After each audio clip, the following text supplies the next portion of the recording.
হাদিসে এসছে অনেকে কিয়ামতের সময় দুধ দহন করবে, ওই দুধটা নিয়ে আর ঘরে ফিরতে পারবে না। অনেকে বাজারে থাকবে, ওই বাজার নিয়ে আর ঘরে ফিরতে পারবে না। অনেকে গোসল করবে আর ফিরতে পারবে না। অনেকে ক্ষেত খামারে চাষ করতে গিয়েছে আর ফিরে আসতে পারবে না।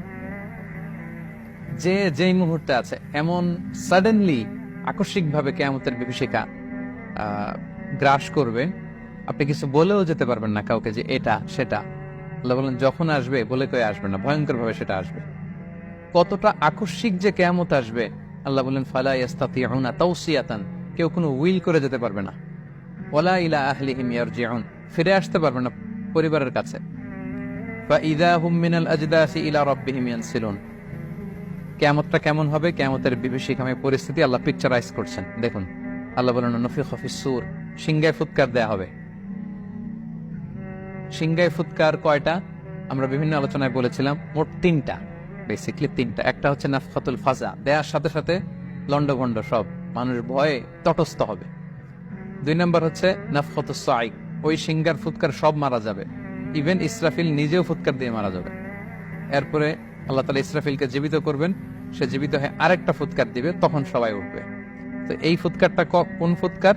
3 নম্বর ফুৎকার, the last whistle of the trumpet. যখন সিংহে ফুৎকার দেয়া হবে, ফাইদা হুম মিনাল আজদাসি ইলা রাব্বিহিম ইয়ানসিলুন।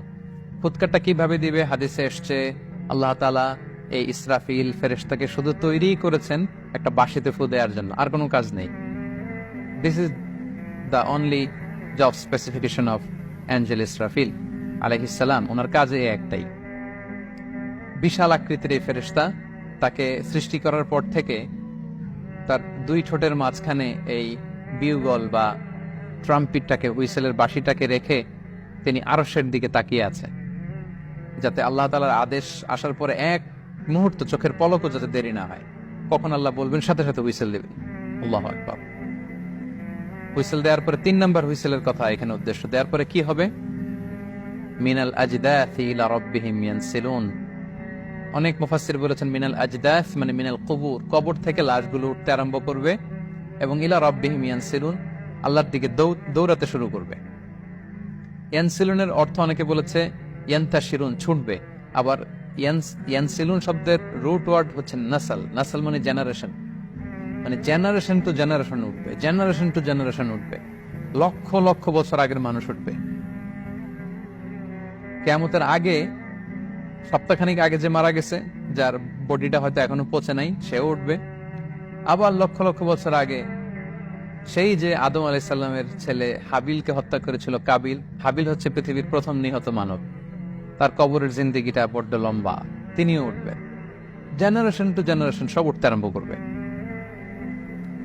আজদাস অনেকে বলেছেন কবর, আসলে আজদাস আরো ব্যাপক। কবর ছাড়া অন্যান্য জায়গা থেকে উঠবে, কারণ পৃথিবীর অনেক জায়গায় বন্যা হয়েছে, অনেক জায়গায় সভ্যতা চেঞ্জ হয়েছে।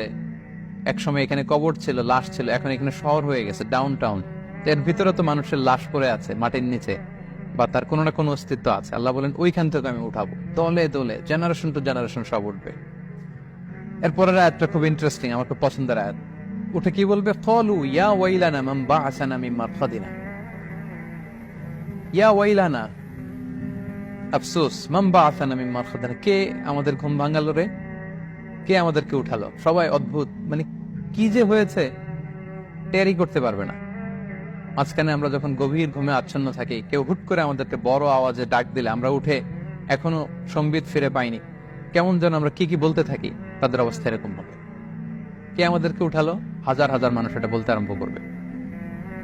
হাযা মা ওয়া'আদার রহমান, এটাই সেদিন যার প্রতিশ্রুতি রহমান দিয়েছিলেন, আল্লাহ দিয়েছিলেন। ওয়াসাদাকাল মুরসালুন, রাসূলুল্লাহ ঠিকই বলেছেন। এই কথাটা আসলে কে বলবে?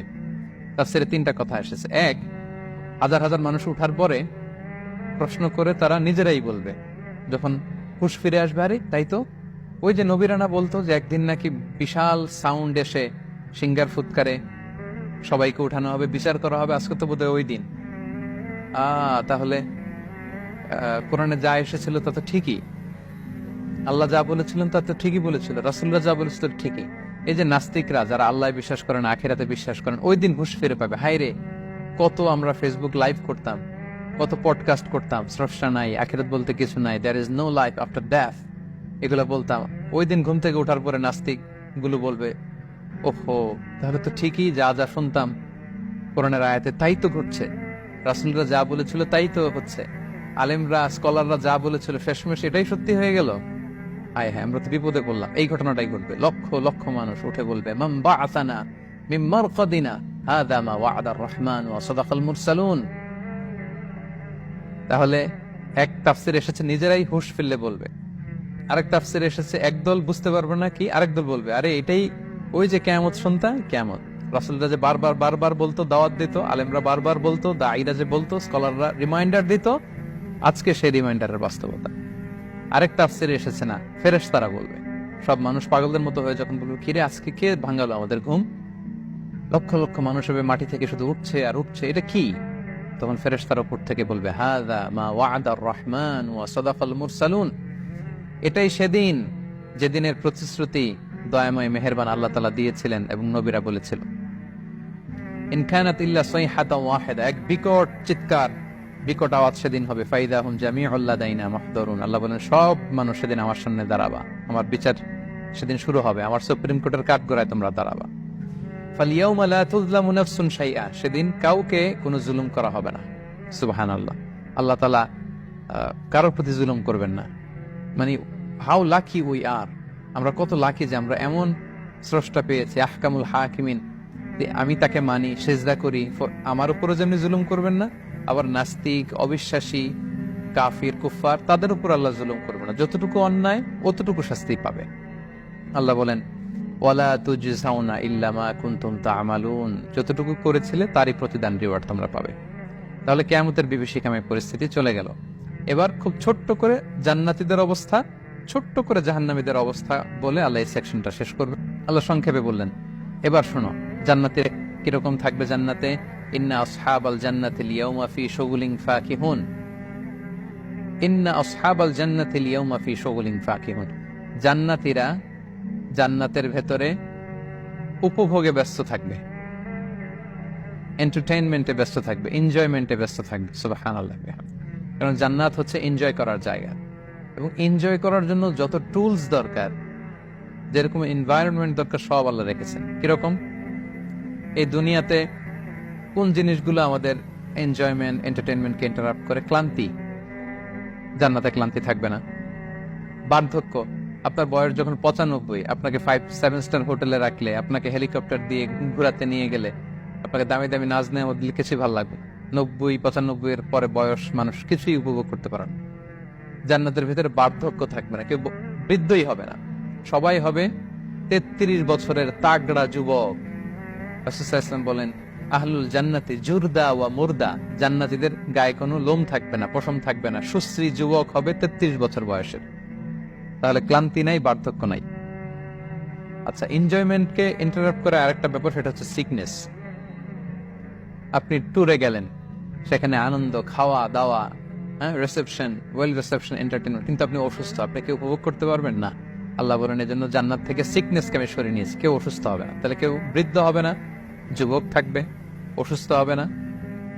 3 নম্বর হচ্ছে মৃত্যু।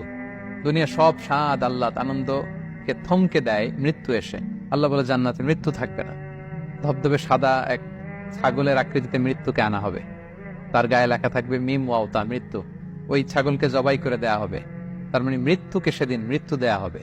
ফেরেশতারা বলবে, ইয়া আহলাল জান্নাতি খুলুদুন ফালা মাউত, হে জান্নাতের অধিবাসী, আর মৃত্যু নেই, চিরকাল জান্নাতে থাকো, আনন্দ করো। এভাবে আল্লাহ তাআলা জান্নাতে জান্নাতীদেরকে নাজ নেয়ামতের ব্যবস্থা করবেন। হুম ওয়া আজওয়াজুহুম ফি যিলালিন আলাল আরাইকি মুত্তাকিউন, জান্নাতীরা তাদের সঙ্গিনীদেরকে নিয়ে ছায়াপল্লবের নিচে এরকম সুন্দর সিংহাসনে হেলান দিয়ে বসবে। জান্নাতীরা মুত্তাকিউন। আমরা যখন একটা 5 স্টার হোটেলের গ্রিন রুমে যেয়ে বসি, বা কোনো চমৎকার লাউঞ্জে যেয়ে বসি, সুন্দর চমৎকার সিটিং অ্যারেঞ্জমেন্ট থাকে, চমৎকার সোফা সেট, কুশন থাকে, খাবার থাকে। তো আল্লাহ বলেন যে তারা ছায়াপল্লবের নিচে এরকম আরাম করে হেলান দিয়ে সঙ্গিনীদের নিয়ে বসবে, এবং লাহুম ফিহা ফাকিহা, অনেক ধরনের ফলমূলের আপ্যায়ন, এন্টারটেইনমেন্ট তাদের থাকবে। ওয়ালাহুম মা ইয়াদদাউন, এক কথা আল্লাহ বললেন যা চাবে তাই থাকবে। ওয়ালাকুম মা তাশতাহি আনফুসুকুম ওয়ালাকুম মা তাদদাউন, যা চাবে তাই। সংক্ষেপ কথা। অনেকে বলে শাইখ, জান্নাতে কি এটা থাকবে? অনেক ছোট্ট বাচ্চারা তারা প্রশ্ন করে যে জান্নাতে কি এটা পাওয়া যাবে, গাড়ি পাওয়া যাবে, খেলনা পাওয়া যাবে, মজা পাওয়া যাবে, চকলেট পাওয়া যাবে, এটা পাওয়া যাবে?